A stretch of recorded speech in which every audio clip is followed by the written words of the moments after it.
How do you know if your kid is then struggling too much? You really have to learn your kid and try to figure that out, which means you're going to fail over and over and over. And also, that's okay. There's this concept of the good enough mother, that kids only need a good enough mother. Our actual job is to prepare them for the road and not prepare the road for them. Failure is a part of development, and we've made failure like a dirty word. More than 25% have thoughts of suicide. I want to put my kids in a bubble in my pocket. Like, of course I do. Resilience is what protects them for the rest of their lives. Welcome to In Focus, the podcast that brings clarity to your family's eye health and parenting in this digital age. Today's conversation is something I've been wanting to do for a while because I think a lot of parents have this quiet anxiety about just making sure that your kids are mentally well, especially in this digital age. We are raising kids in a world that looks so different than the ones that we grew up in. Their friendships are online. Their worst moments are recorded forever.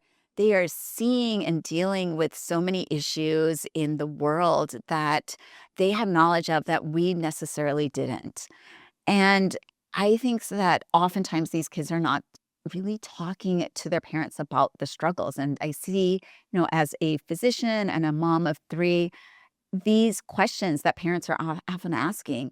How do I know if my child is struggling? What warning signs should I be looking for? And how can I support my team? Today, we're talking about youth, mental health, suicide prevention. And I want this conversation to be full of hope because there's a lot that we can do. Support matters. Early intervention matters. And that's why I have the most fantastic guest with us today, Dr. Sarah Wakefield. She is a full professor at Texas Tech University Health Science Center and the chair of psychiatry. She is involved with forensic psychiatry as well as youth suicide and navigating childhood trauma.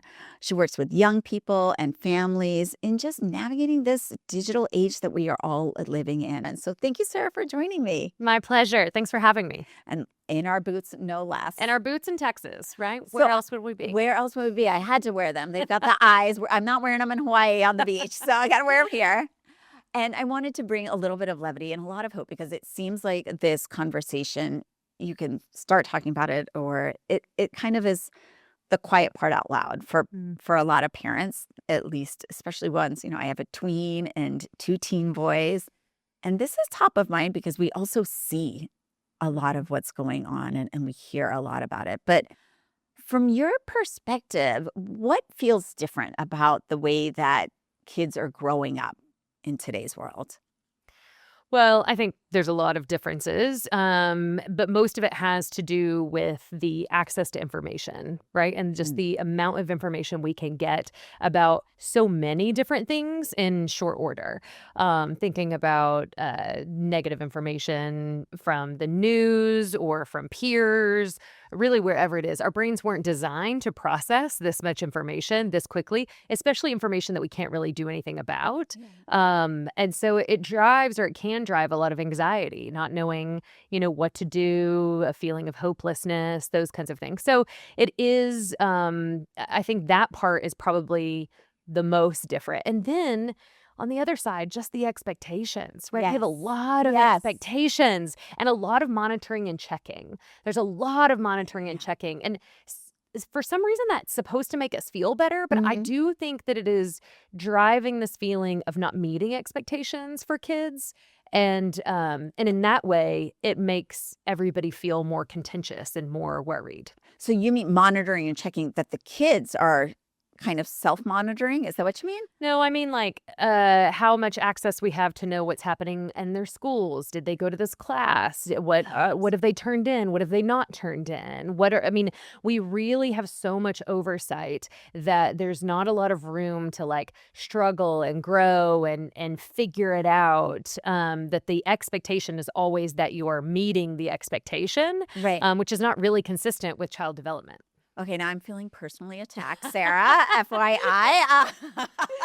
Yeah, it's hard. So you mean something else by then, because my oldest is 17. He's a high school junior, and not to share, his struggles or his story, but I am totally Mhm. monitoring Yeah. him because he has ADHD and his executive function and turning in Mhm. assignments. So I'm kind of, helping him. I'll jump in there, and I know that adds to the academic pressures. Mhm. I mean, the fact that everything is online and it's not just that, they they get a test paper Mhm. wise and that's it. And they can choose to tell you or not tell you. At some Yeah. point, you'll know about it. But now parents can log in. And I was watching something online and they were talking about how that can be so detrimental.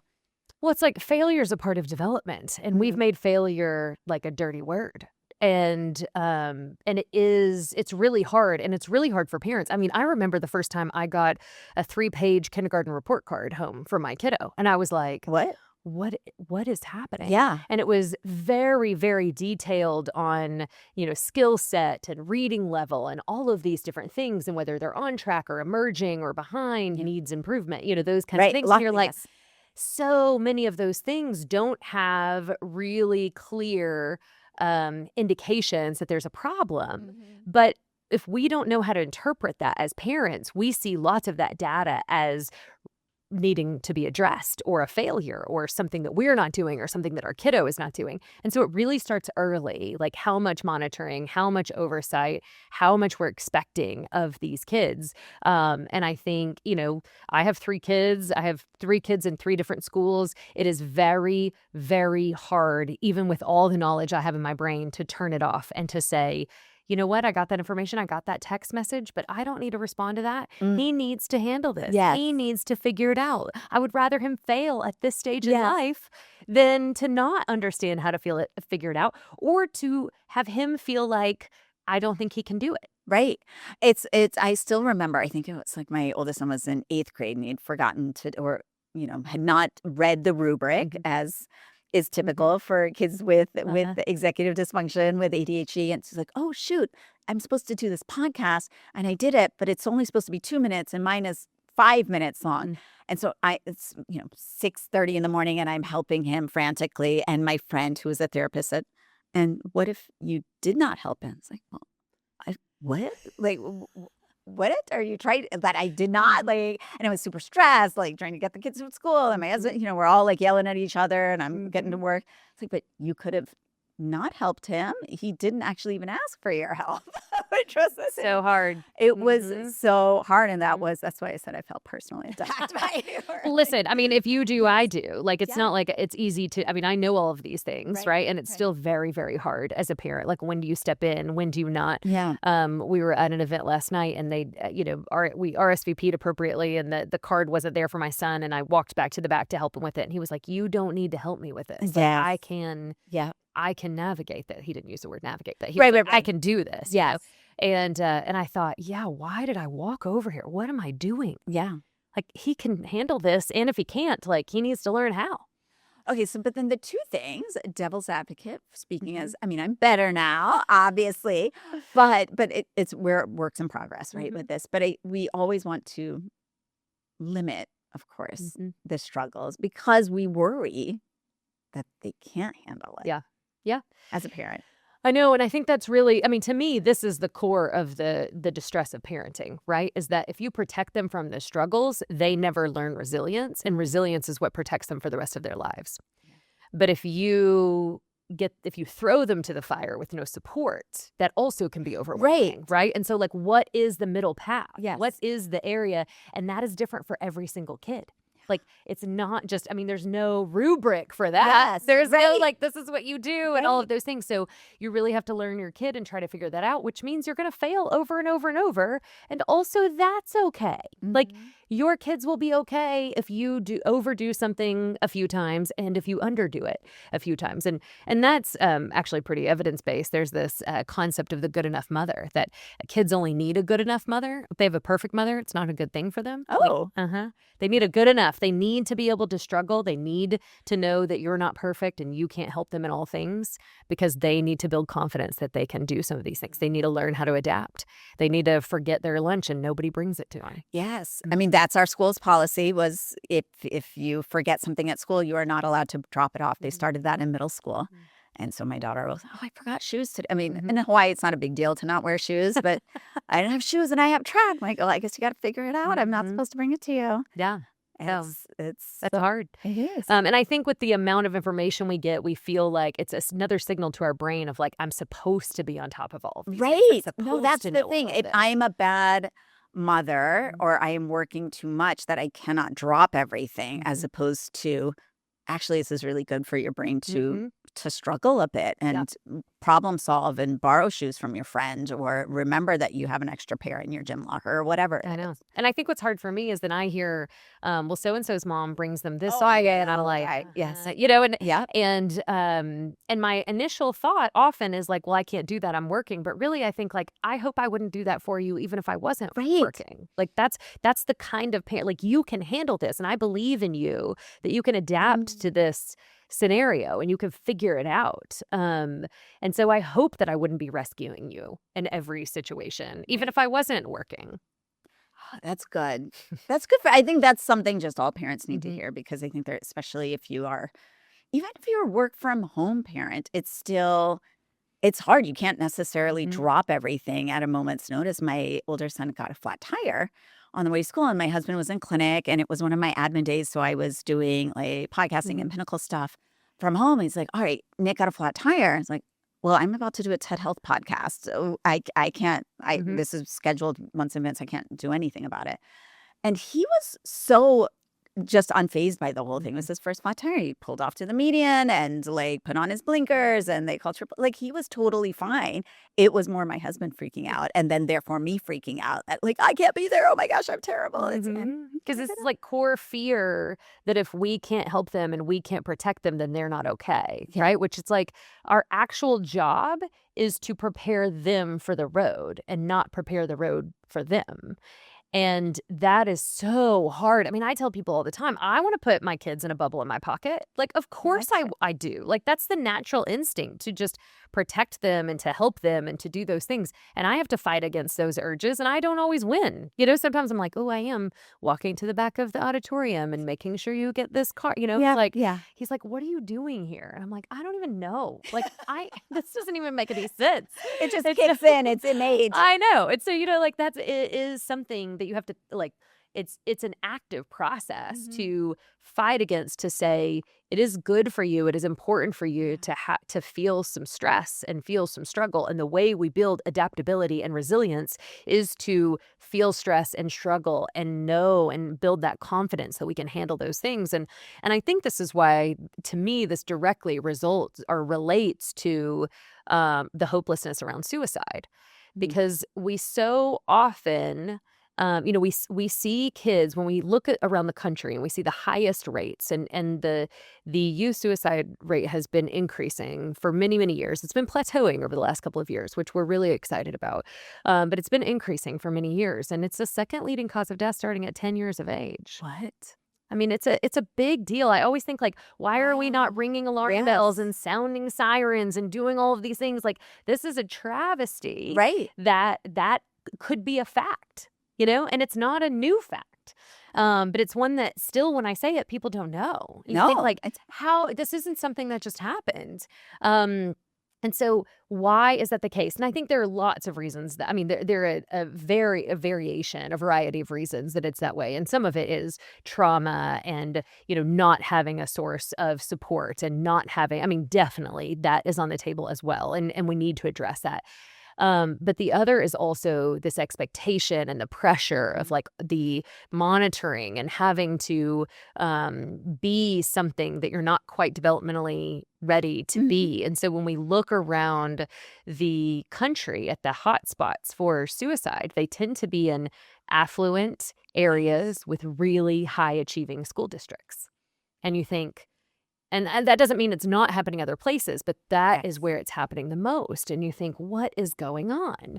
Um, and I think that's really important, for us to think about when we think about this, horrible problem that we have and that we need to address, is that kids who are surrounded by friends and Mhm. activities and parents often are feeling very alone and hopeless in the not being able to meet the metrics that we've set out for them.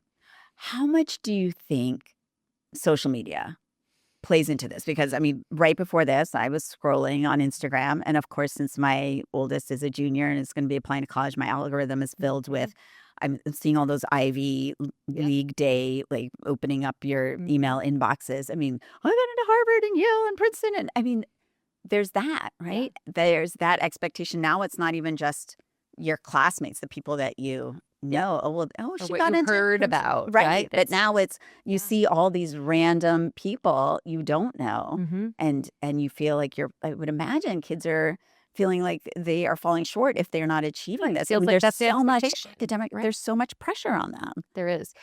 And the celebration culture. Now, I like a good party and I like to celebrate things. So this is not that we shouldn't celebrate things, but the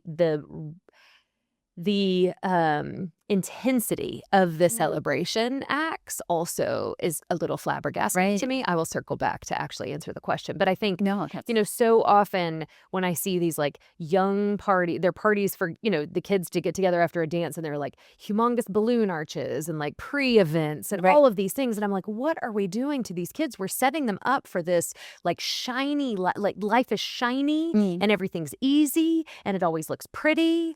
And you just think like that's not the way it needs to be to enjoy it. Yeah. Right? Like we are often so lost in the shininess of things that we're not actually enjoying the experience. We're not actually saying like, oh, that's really cool that you did that. We think, well, theirs looks really shiny and pretty. I need mine to look really shiny and pretty. Instead of like, is that a good fit for them? What would be a good fit for me? What feels good? What works with my personality? How far away from home do I want to go? Like what kind of campus do I want to be on? Right? We're not asking those questions. We're saying like, what's the shiniest and prettiest thing that I can put on the internet? Yes.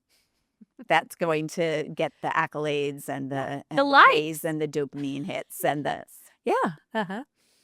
it's, I mean, I feel like so lucky that we didn't grow up in this age where everything's broadcast. But I mean, when you're talking about letting kids struggle and walking that fine line, right?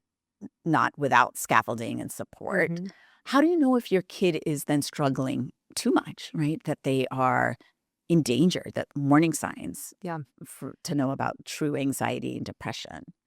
I think having a relationship with your kid is the most important thing, right? Like there is, and even in that, even if you have a really close relationship with your kid, they will have silent struggles that they will not share with you. It's a part of development, right? It's a part of what we call the separation individuation process that starts when kids are about 18 months old and ends, I'm not sure when. So big signs. I mean, of course, you'd know big signs, right? They're like isolating. They're not acting like themselves. They're dropping out of things. They're, not able to get up in the morning. I mean, they're irritable all the time. I mean, I think there are obvious signs, but I think that there are also times that things can be going on and everything looks pretty okay. And you can dismiss a lot of things of like, that's pretty, that's probably typical teenage behavior. And knowing that under that probably is a lot more struggle than you understand. And just because their brains are exposed to a lot of information, their brains are exposed to a lot of hormones, their brains are exposed to a lot of expectations. They have a lot of things that they feel responsible for that they can't actually do a lot about. And then their frontal lobes aren't developed. Right. And so they don't really have a lot of ability to impulse control and problem solve. And I think that can be, that's just a heavy weight all of the time. I mean, that's a lot of the work of adolescence is really trying to build these neural pathways and try to figure out like who you want to be and where you want to be. And it's a lot of pressure going on. And that, like, I would just think of the brain as kind of like the adolescent brain, like this pressure cooker. Yeah. So even when they don't look like it's a pressure cooker, that's all happening in there. And so I think the most important thing is to assume that they're in a pressure cooker and to try to interpret their actions in that way, and then try to leave the conversation open, like try to continue communicating and to let them know that you are there for them and that there's nothing, I mean, there might be choices that have consequences, but there's nothing that they could do that would make you not love them and not be there for them. And that you expect their brain to be feeling like this because your brain felt like that. when kids they look like they're super successful on paper, like you said, they can be struggling internally.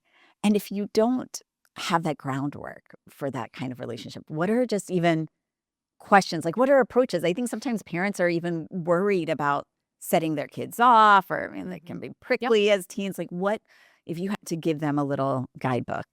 This is how to start that conversation for someone that doesn't have the relationship, that foundation already.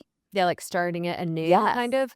I mean, I think that's really hard, but I think you've got to create space for the relationship, right? And going from activity to activity does not create space for the relationship. And just showing up, and I don't want people to hear me say, don't show up to your kids' events. Of course, I want you to show up to your kids' events, but just showing up to your kids' events and cheering for them from the stands is not a relationship, right? Like, you have to create space where you can talk about things. And nobody, not you nor I, like somebody coming in and being like, and firing off questions to you and having you be on the spot, not knowing if you really feel like talking in the moment, Right. to talk about things. Right. And so that means you got to create space so that when that question arises, it can be asked, or you can have a conversation about it, because there's not like, we're going to meet on Tuesdays at 3 and do this, and then I'm going to ask you a bunch of questions and I'm going to feel better about myself that I know what's going on in your life, right? It's like, now, maybe you meet at Tuesdays at 3 to go get ice cream every week. I mean, I'm just making up different things, but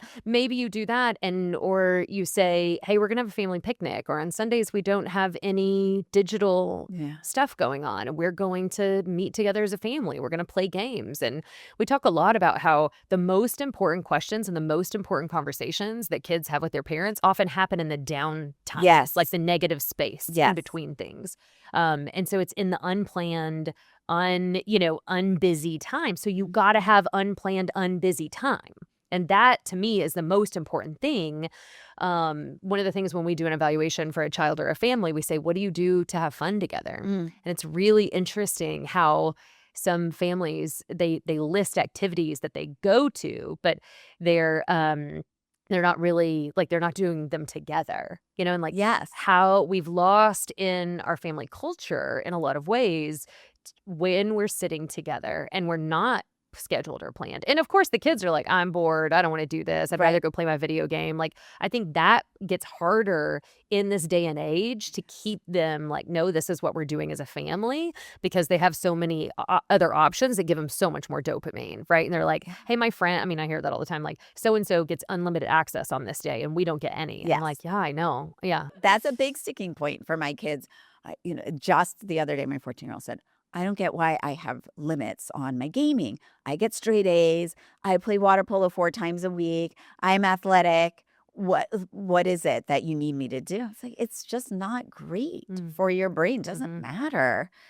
We would like to interact with you without the headphones on, where that drives me absolutely crazy.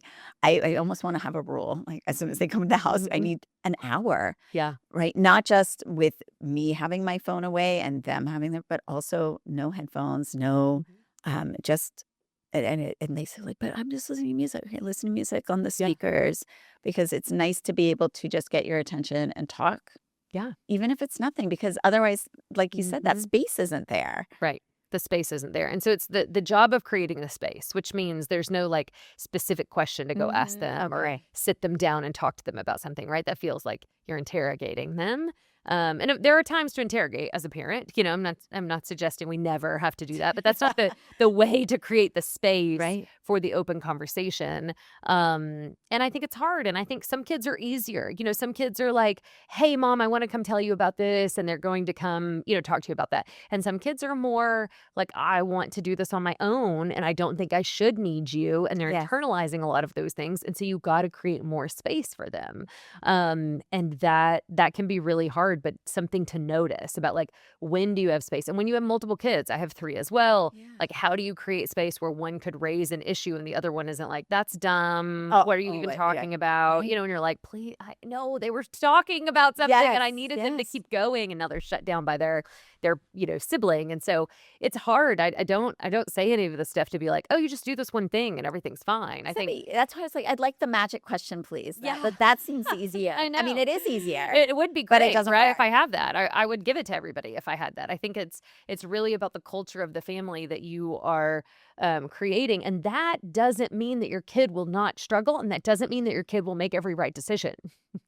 It's not protective in that way. What it means is when they make the expected, difficult, or wrong or questionable decisions, that they feel like I have people in my corner to help me, even though I did something, like this, or I chose this, or I said this, or whatever.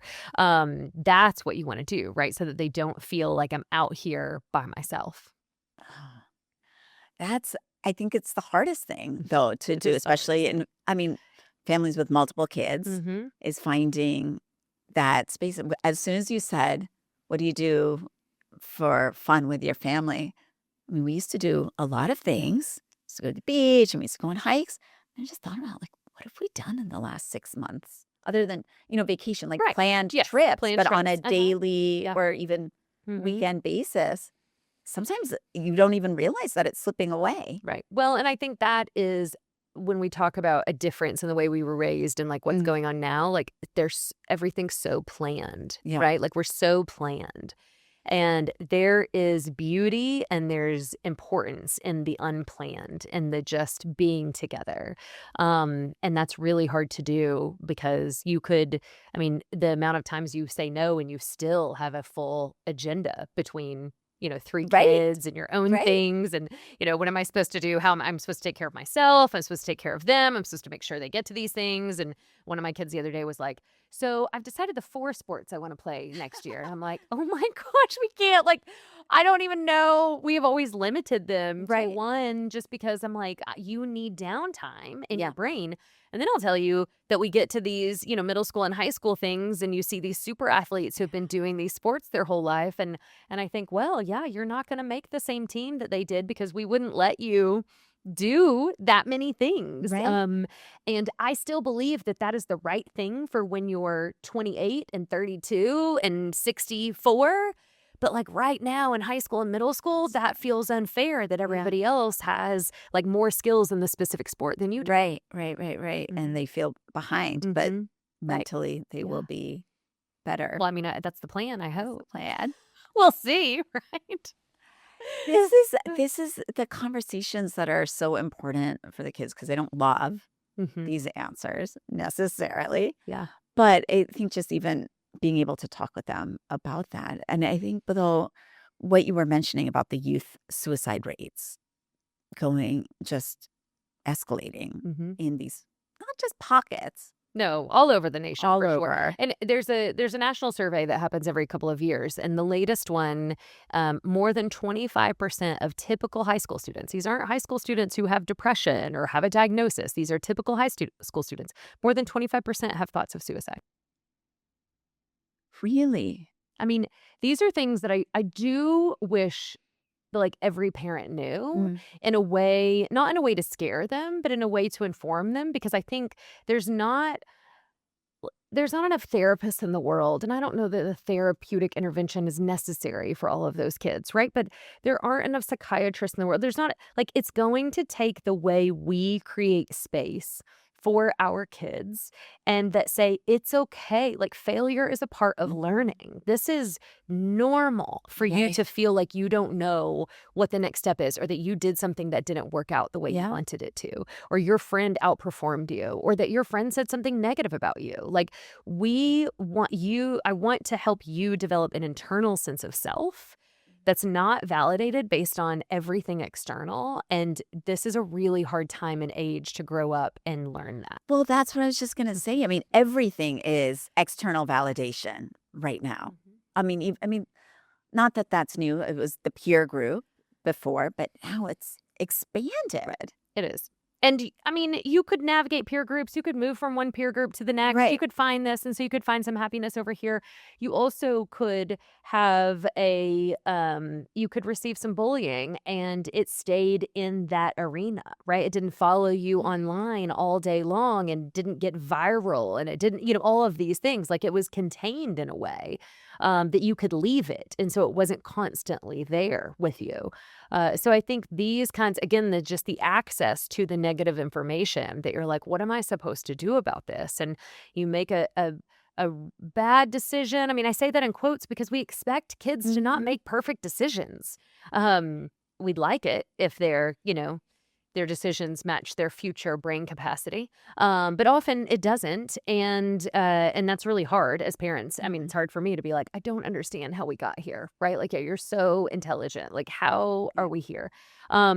But then you dial it back and you say, we're here because we're a teenager and we're here because of all of these different forces. And we're here because of TikTok and we're here because of stress and we're here because of exposure to all, and, um, and so how do we help you feel like I can grow up and I can feel like I am okay on my own? I think that's really difficult in today's So world. how do we do it? Tell me how. I mean, I think you've got to disconnect, right? You got to get periods of disconnection. I think even taking, you said the family vacation. I Mhm. think a family vacation is wonderful if you set some rules around what that Mhm. means, right? Like it doesn't mean everybody's on their devices and doing things next to each other, right? It really is, we're going to have a discussion about disconnecting and from other things and being together. We're going to go somewhere where it's nice that we can create space within our family unit to do that. We're going to try as much as we can, as many days as we can, to sit down at the table for dinner and reconnect as a family, as many nights as possible.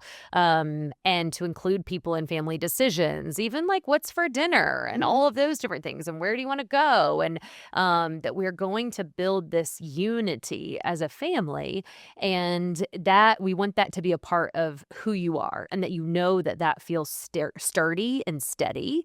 And so when you're out there trying to impress your friends or, live up to some expectation or get a cute post, get a cute picture Yes. for a post, that is exploration, but that doesn't define you. That's Mhm. not all you have.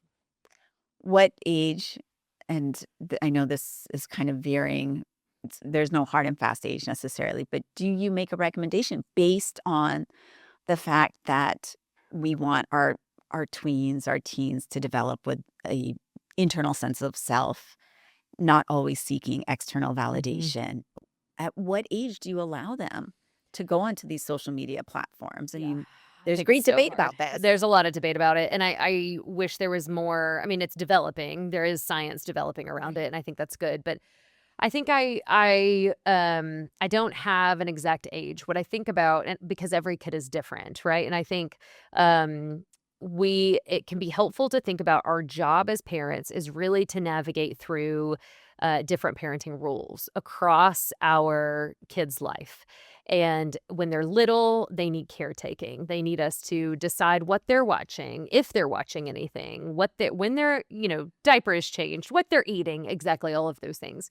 And then at some point, they don't need us to do those things in that way anymore. They need us to coach them more on things. They need us to have consequences when they, don't perform. They might need to run a couple laps in whatever metaphorical way they need to do that. They need to be encouraged, right? We know that a coach is so much more effective in the way they encourage a child and encourage a player and help them with positive self-talk and all of those things than in the negative and the consequences. But it is helpful to have some bright lines about those kinds of things. And then the ultimate goal is to move into this consultant role for your child so that they come to you with questions, right? Mhm. And I think that's different for every single kid and it's different for the different activities that they do. And I think, I see some little kids doing really fun things on TikTok or on, some social media platform. And I think that's adorable. They're making these cute little dances. Like, that's so cute. But then my mind immediately thinks like, well, that's where they're going for their information. And so what else is on there? What Right. algorithm is going to Right. like lock into their brain? And as an adult, I often am like, okay, let me assess what I'm looking at and what is my algorithm and what is the internet telling me that I am looking for or missing or, those kinds of things. And I think it depends on, are you having these conversations with your kid? Are they able to pull back and look at those things? And I don't know that there's any hard and fast age for any. I would say as long as humanly possible. We waited a long, long time I think within our kids, only our oldest has a phone right now. Our middle is very How old are yours excited. now, Sarah? 9, 12, and 15. Okay. Yep. And so we have our middle is approaching the age that we said that was okay. And really, I feel like that phone usage was super appropriate for a really long time and made me think like, hey, we got this. And then more recently, I'm like, oh, wow, I let go of the reins a little bit here and have noticed some things that maybe we need a little bit more scaffolding. We need a little bit more coaching around, right? And so I think that's the push and pull of, first, I would say as long as possible, just push it off as long as possible. But it is the way kids communicate. And so you don't, like, how do you help them? And just like anything, us shielding them from it for forever is not going to help them learn how to navigate it in the future. And that's our job, is to help them learn how to make choices. So I think your kid and you don't want to give in to the pressures of what someone else is doing next to you. I apologize to my kids a lot about saying, hey, your mom's a child brain scientist, and like, I just don't know that that's a good idea yet. And so you're going to be a little later than your friends, but I'm sure you're going, I promise you'll get it. And I promise we'll get there. Right. But it's not because I don't love you. It's because I do love you that we're making this decision. Right. And so I think explaining where you're coming from, explaining your vulnerabilities, explaining your concerns ahead of time. I really like contracts like early, and recommend contracts early. Like, hey, you're getting this. Let's talk about the expectations, about what you expect from me and what I expect from you to have this typically very expensive device, that has access to a lot of things. Yeah. And so let's set up those rules early so that there's no surprise later when I'm like, hey, we're going to shut down this, or we're going to have a time frame around this, or this is going to happen. Because I think that just sets up that this is also something you are growing and developing around and can influence your growth and development. So it's really important to me. And it's not just the phones, though, because our kids got iPads and school-issued laptops. And honestly, we had stricter content guidelines. Only my boys, well, actually now my daughter, it was a slippery slope. She's 12, but she got a phone, which was supposed to be, is just Wi-Fi. So like a mini iPad, but there's workarounds around it. So my husband's like, oh, I shouldn't have done that. I gave it to her, but more are the laptops. I mean, so these are the conversations, because we can't just limit everything. Well, and I can't tell you how many conversations I've had from the school that says, hey, he figured out a way around the firewall. And I'm like, throw the computer out the window. Yeah. Like, I can't be navigating the computer from work. Like, if it's not working, make him do everything on paper. Like, I don't know what to tell you. Like, I could have a conversation with him, but if he keeps getting around these things, like, sanction him, give him a consequence, or take the computer away. And so it's just, I think this is such an interesting time because we're all navigating this. Like, schools are navigating what to do. Parents are navigating what to do. I think in 10 years, we'll probably have some more clear guidelines, and then we'll all feel a little bit better about ourselves. But we get to parent in the coming of age time of it. And so we got to give ourselves some grace too, right? We have to say, hey, I thought we were at the consultant stage. Turns out you need a little more coaching. I'm gonna do that for a little bit longer, and then we'll work back towards here. Instead of saying like, I failed, that was a bad decision, all of those things. Like, we're all figuring this out and navigating this together. Our children are, we are, and that's why communication is the most important thing. And not just them telling us what we are asking, us explaining why we're confused or concerned or not sure what the next thing is to do, and how we're going to take baby steps, or maybe we're going to take a big step, but this is what we're worried about. And really sharing that this is not, we didn't just make up these rules in our mind and they're hard and fast. Like, we're all figuring this out together. Well, you talked about the communication, of course, and just having that open conversation. And especially when you're really concerned about your kids, not just because they're not paying attention to the rules that you have for devices, but you're concerned about their mental health or suicide. What do you do with those kids? Because especially in those tween and teen years, they get, you don't understand. I don't want to talk to you about this. How do you continue to reach them? I mean, I think I see a lot of kids, and I see a lot of kids who have felt like the adults in their life have never or don't understand what they're going through. And I think it's because as adults, we typically are lecturing our kids, right? And I think a little validation goes a long way. And I wonder, because I see this difference in myself. Sometimes I'll reflect myself like, wow, you can go to work and handle this really, really well. You're validating kids, you're not confirming that their behaviors were okay, but you're validating the experience and you're helping them come up with a plan to change their behavior. So, and it works and it goes well. And then you go home and your kids are doing a not as negative behavior and you start lecturing them and doing that, right? And I think there are lots and lots of reasons that we fall into those traps. But again, I think being mindful of that and hearing yourself and being like, is this helpful? Like, is this how I would want to be talked to? Is this how I want to have a conversation? And then, like I said, like trying to validate and remembering, like, can we just remember what it was like a little bit and saying, I mean, we had a conversation the other night with my 15-year-old and he was saying some, things that I remember saying. And as he said them, I was like, whoa, I remember this. And I told him, I said, I remember feeling just like you do. I didn't and I wasn't like, and you'll get over it and it's fine. And everybody feels like this. I was just like, yeah, that's a real feeling right now. And I remember that.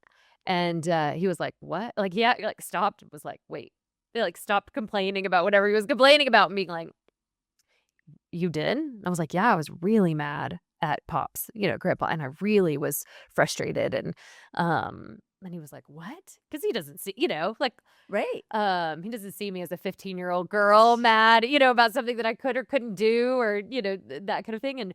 And it was jarring to him, I think, to even think, oh, like you were in this situation one day, because I don't talk about that. Yeah. I talk about like what we're supposed to do, what the expectations are, those kinds of things. So I think a little bit of validation, a little bit of remembering what it felt like when you really were trying to figure out who you were and you had all these expectations on you and you didn't have all the social media and you didn't have access to all of this information. And it was still unpleasant at times, and not your favorite. I think that can be really helpful. I love that because I think that's something that everyone can do. It's simple. As we wrap up, like what's your one pearl for parents? Like your one thing that if they can just change one way they interact with their kid or pay attention to this one, symptom or trait in their kid, what's the one thing? Yeah, I think you asked me this to try to prepare, and it really is hard. It really is hard. I think if there's one thing, it's so hard to think about, but I would say that our job is to get to know our child, right? Is to really get to know them, not as who we wanted them to be or who we dreamed they would be, but like who they are. And that will lead us to talk to them differently. It will lead us to ask them questions differently. And it will lead us to create space differently. And that really is the most important thing. When I am really struggling with one of my kids' behavior or, because I'm a real person and I have real kids and we have a real family and we have real stresses just like everybody else does. So despite me doing this, as a living and helping other families on this, like we face all of our own struggles and stressors and all of those things. But I'm really struggling in the moment. I think, what do I want my relationship to be with this child when they're 30? And it just helps me pivot away from all the expectations of today and all of the grade book notifications and all of the things from school and think like, what do I really want our relationship to be in the future? And that makes me want to get to know who this kid is in a different way. And it stops the lecturing, I think, right? Because otherwise I'm thinking, okay, well, they got to do this, and they messed up here, and I got to tell them. But if you concentrate on the relationship Yeah. and where you want that to be, then it prevents you from doing some of the things that probably drive that away. Yeah, and then I think forgive yourself, right? Just like continuous self-compassion, continuous forgiveness. There's some new data about that. I'm sorry, I'm not going to cite who just did that study, but there was a study about, who were the most resilient, like athletes and CEOs and all of these different people and productive and all of that. And it was the people with the biggest self-compassion, like that they were their own inner dialogue was their own best friend, right? And that you think, okay, didn't love that. It's okay. Let's try again, right? And taking failure and learning as learning instead of taking it as an indication that something is wrong with you and that you can't do it. I love that. Oh, that's such a great way to end the episode. Sarah, where can people find you? Mostly working at the hospital, and doing that, or maybe one of my kids' events or in my backyard.